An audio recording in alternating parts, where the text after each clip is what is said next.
নতুন রাজনৈতিক দলে থাকছেন না ঢাকা বিশ্ববিদ্যালয় শিবিরের সাবেক দুই সভাপতি, জাতীয় নাগরিক কমিটির যুগ্ম আহ্বায়ক আলী আহসান জুনায়েদ এবং জাতীয় নাগরিক কমিটির যুগ্ম সদস্য সচিব রাফে সালমান রিফাত। তারা দুজনেই ঢাকা বিশ্ববিদ্যালয় ছাত্র শিবিরের সাবেক সভাপতি। এক ফেসবুক স্ট্যাটাসে আলী আহসান জুনায়েদ বলেছেন, আগামী 28 ফেব্রুয়ারি তরুণদের নেতৃত্বে যেই নতুন রাজনৈতিক দলটি আসছে সেখানে আমি থাকছি না। সে কথা আমি আরও সপ্তাহখানেক আগেই জানিয়েছি দলের নেতাদেরকে।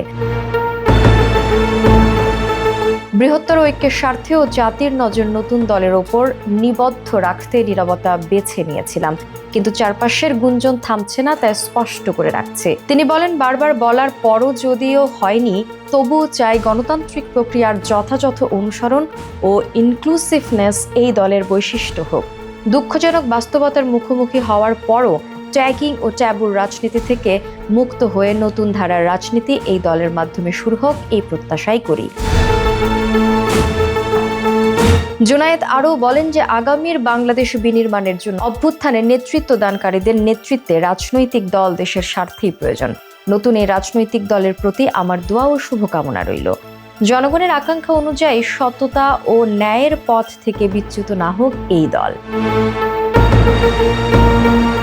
অন্যদিকে রাফে সালমান রিফাত বলেছেন, 28 তারিখে ঘোষিত হতে যাওয়া নতুন রাজনৈতিক দলে আমিও থাকছি না, তবে আমার রাজনৈতিক পথ চলা থেমে থাকবে না। তিনি বলেন, গণ অভ্যুত্থানের মধ্য দিয়ে নতুন রাজনৈতিক সম্ভাবনার যে জোয়ার তৈরি হয়েছিল তাতে শর্ট টার্মে খুব ভালো কিছু পাওয়ার প্রত্যাশা রাখি না আপাতত, কিন্তু একই সাথে এটাও মনে রাখি যে রাজনীতি একটা লম্বা রেস। ধৈর্য নিয়ে লম্বা সময়ের জন্য আমাদেরকে এই রেসে টিকে থাকতে হবে। রাফে সালমান রিফাত বলেছেন, আমরা নতুন সেই বাংলাদেশের প্রত্যাশী যেটা হবে সত্যিকার অর্থেই ডেমোক্রেটিক, ইনক্লুসিভ, বৈষম্যহীন এবং আধিপত্যমুক্ত।